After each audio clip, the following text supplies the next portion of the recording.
Bom, Ok. outro pilar, um terceiro pilar que a gente está falando é melhoria contínua, né?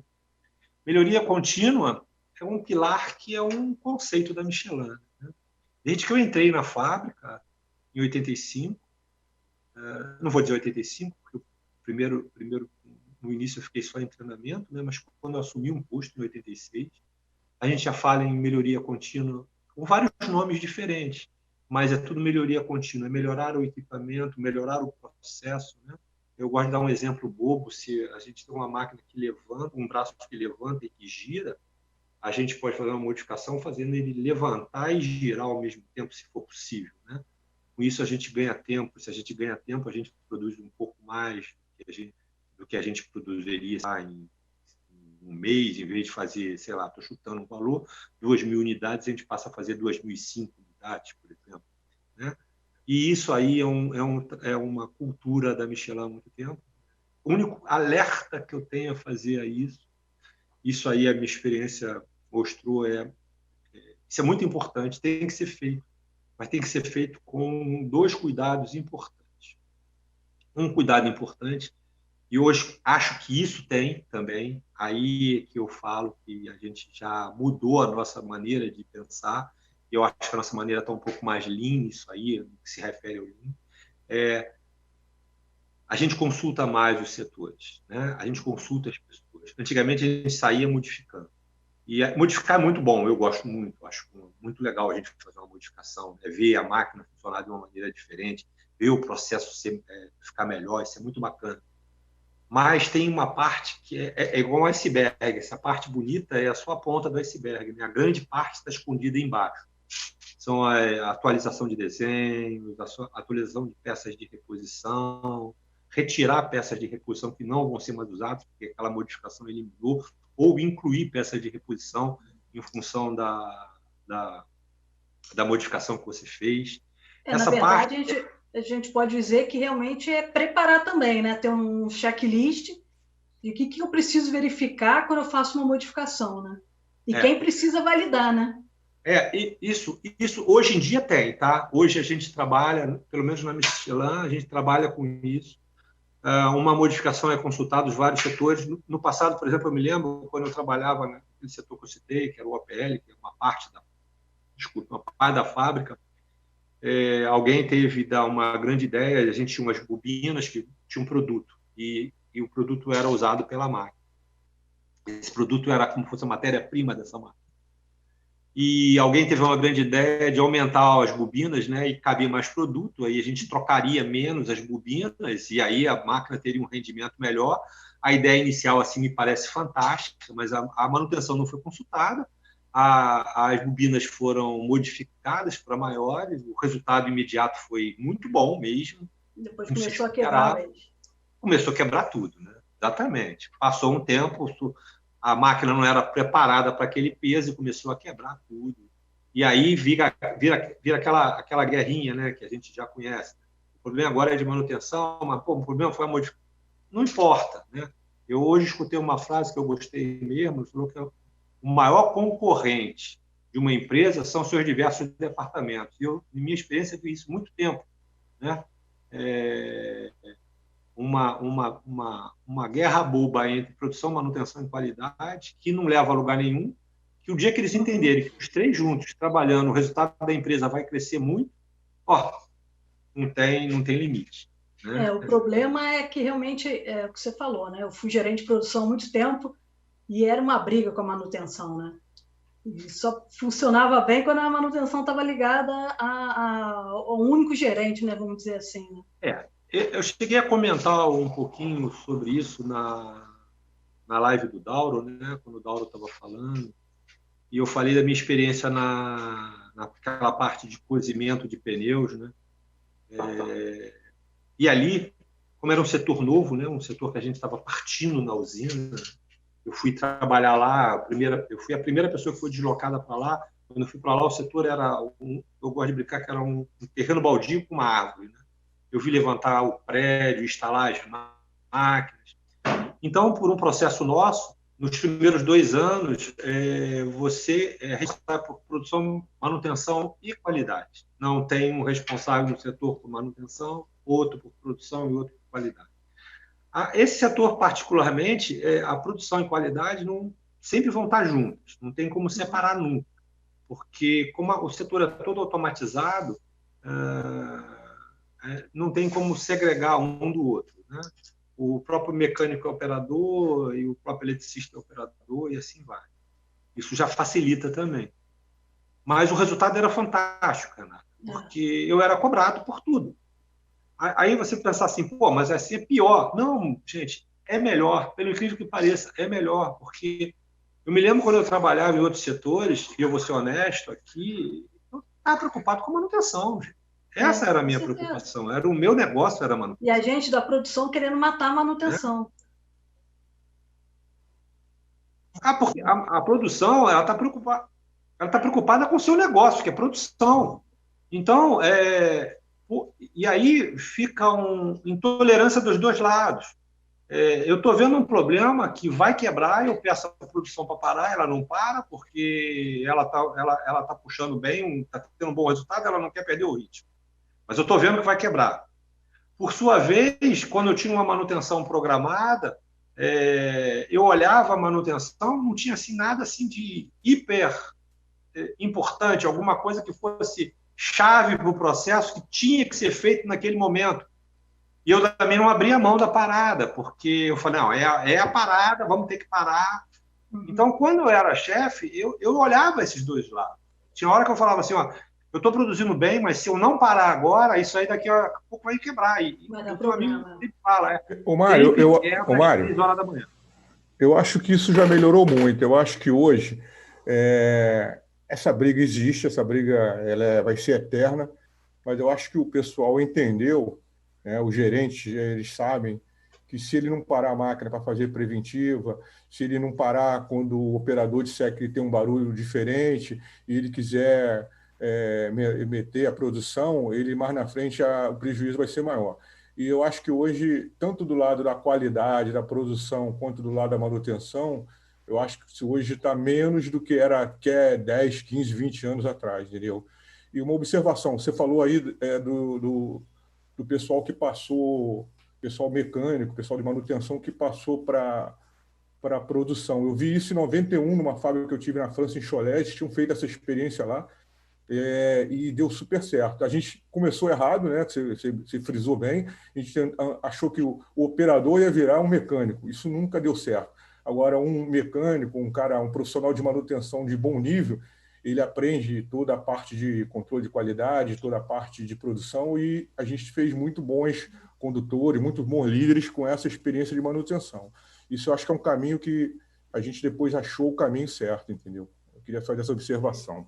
Então, vamos falar agora então do quarto pilar, né? O quarto pilar é treinamento, né? Treinamento e educação. Esse também é um pilar que é muito antigo na Michelin. Quando eu entrei, eu acho que eu sou mais ou menos a primeira geração ali que foi entrando de brasileiros sem franceses, né? Tinha bem poucos franceses quando eu entrei na fábrica, né? Aquela turma inicial que veio partir a fábrica, estava todo mundo indo embora. Então, eu escutava muito falar em treinamento, né? O que a gente usa na Michelin, o termo é formação, né? Então, é formação, formação, formação. Então, eu acho que sempre foi muito forte. E não porque eu estou hoje na formação, mas eu realmente acredito muito. E eu acho que alguns setores que a gente teve um bom resultado, o resultado... Eu também acredito muito. Não, mas é fato, eu acredito muito mesmo, sabe? Eu gosto de falar para a turma lá, olha só, eu tenho mais um ano e pouco de Michelin, não tem eu não tenho mais um... eu não espero mais nada, então eu estou falando de coração aberto. Realmente eu acredito muito no treinamento. E ele me mostrou ao longo da minha carreira os resultados. Se os setores que eu trabalhei atingiram alguma coisa, parte desse objetivo que a gente atingiu, do sucesso que a gente teve, onde a gente teve sucesso, eu tenho certeza que foi por causa do treinamento, não tenho dúvida nenhuma. Tá? Eu acho que acaba valorizando as pessoas também quando você treina as pessoas, né? Você prepara elas para realmente elas fazerem o que a gente espera deles. E a Michelin é uma empresa treinadora, né? Formadora. termo que eu gosto de usar mais é formador. A Michelin é uma empresa formadora. O que é bom para nós e tem uma parcela também de ruim, porque a gente acaba sendo fornecedor do mercado. A parte de automação, por exemplo, é uma parte que é muito pesada, a gente tem muitos treinamentos, a gente deixa a pessoa muito boa nessa área, se a pessoa se interessar e quiser. Ele acaba sendo valorizado no mercado e a gente perde, às vezes, muita gente por causa disso. Então, o treinamento, para mim, é base. Né? Então, o treinamento é o quarto pilar. O quinto pilar é o segurança meio ambiente. Né? Isso mudou bastante com o MMW, que é a maneira que a gente trata o Lean na Michelin. Né? Isso mudou muito. Não que a gente não desse atenção para a segurança, a gente sempre deu atenção para a segurança, mas o processo nos pediu para falar da segurança todo dia. Isso, para mim, foi assim, a coisa mais importante, porque no dia a dia, né, a oficina, eu gosto de brincar que é um buraco negro, ela suga as suas energias. Né? E você chega na oficina, tem um problema, você vê um problema, vê outro, quando você vê, o dia já passou, e você ia falar de segurança só quando você realmente tinha um acidente. E aí você está falando sobre o leite já derramado. Né? Você não está fazendo um trabalho preventivo a nível de segurança. Isso é que eu acho que foi a grande mudança. Hoje a gente fala disso todo santo dia. Né? E isso nos leva a trabalhar mais preventivamente do que somente quando a gente tinha um acidente.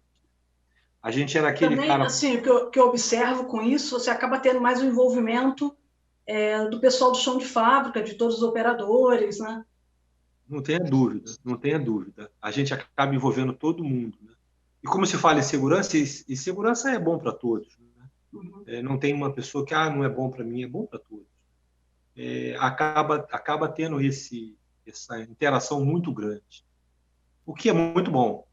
O que também acontece deles reclamarem alguns pontos de segurança e a gente atuar com um pouco mais de rapidez, e isso também dá até mais credibilidade ao sistema, né? Porque o que traz descredibilidade é quando você faz qualquer tipo de reclamação e aquela reclamação você vê passar dias, semanas, às vezes meses, e ninguém olha aquilo, então você começa a se questionar por que eu vou reclamar, por que eu vou fazer alguma observação se ninguém toma conta disso. Então, a segurança ficou sendo tratada de uma maneira muito mais rápida, já que a gente discute ela todo dia, e isso fez com que envolvesse todo mundo. Isso é muito importante. Em meio ambiente também, a mesma coisa. A gente também veio falar mais forte junto com a segurança. Se falava um pouco também, mas não desta maneira tão incisiva, vamos chamar, que a gente fala hoje em dia. Então, esse é o quinto pilar. O sexto pilar é a manutenção de qualidade, né? É a manutenção com padronização de equipamento, os equipamentos sendo padronizados, documentação atualizada, peças de reposição bem definidas, quantidade, qualidade, tudo isso da peça de reposição, né? Tudo isso vai nos levar à manutenção de qualidade. E para nós da Michelin, um setor que é hiper importante que trabalha nisso, hoje em dia é o nosso garantia de métodos, né? Que é o GEMAT. Né? Ele trabalha muito fortemente nisso e pode nos ajudar muito mesmo. Tá? Mas é muito importante. Isso dá perenidade. Nas empresas que eu presto consultoria, né, normalmente, quando vão montar um plano de preventiva ou a própria manutenção autônoma, eu peço os desenhos das máquinas ou catálogos para poder ajudar no trabalho padronizado. Né? A maioria não tem. É uma coisa impressionante. Então, isso é uma coisa muito importante. Né? E quando tem, não está disponível. Isso é impressionante, porque eu vejo muita gente conversando com colegas que trabalham em outras empresas, eles recebem o equipamento e eles descobrem as coisas depois. Né? Agora, eu descobri sábado, às 3h da manhã, que aquela peça, que você não tem peça de reposição daquela peça que quebrou, e por causa disso a tua máquina está parada, é muito desgastante. No final, você bota para funcionar, né? Você vai mandar fazer comprar de emergência, dar um jeito, adaptar alguma coisa, Mas uma parada que podia ser de 1, 2 horas, transforma em 2, 3 dias de parada, às vezes, uma coisa que você poderia ter resolvido muito mais facilmente. E isso traz um desgaste imenso. Um desgaste imenso. Então, essa parte de garantia da manutenção de qualidade, né, é um pilar importante para garantir os nossos resultados de manutenção. Né? Outro que a gente também trabalha pouco, esse eu acho que a gente podia trabalhar um pouco mais na Michelin. Posso estar falando alguma besteira agora, porque eu estou afastado da área já de manutenção há algum tempo, então não sei se melhorou essa interação. Eu vou falar pela experiência que eu tive lá dentro, que são a melhoria de projeto. Né? Normalmente, num projeto, a manutenção não é inserida. Né? E aí a gente recebe a máquina e um belo dia você precisa trocar um rolamento, você acha que é fácil de trocar e você descobre que o problema não é trocar o rolamento. Trocar o rolamento você faz ele em 10, 15 minutos. O problema é que você vai gastar 2, 3 horas para acessar o rolamento. Ele está numa condição difícil que às vezes a gente tem que cortar a estrutura da máquina para poder ter acesso àquela peça. Né? Então, isso é que eu sinto falta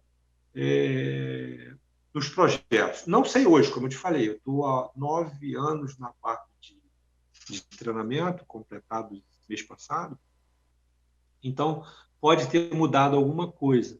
Eu não tenho tido muito contato com o pessoal, mas pela experiência que eu tive do passado, isso é um ponto que mereceria uma atenção especial. Não sei se está sendo feito isso. Eu posso dar um pouquinho de um exemplo, né? Normalmente, quando a gente vai estar desenvolvendo lá a manutenção autônoma, um dos exercícios com o pessoal é ir para a máquina e identificar os pontos que a gente pode tratar, eliminar, né? E normalmente a gente pega isso, mas isso aqui eu preciso trocar, só que eu não consigo acessar. E aí você tem que fazer um trabalho para modificar isso na máquina para facilitar o acesso seja do operador, seja do mantenedor, né?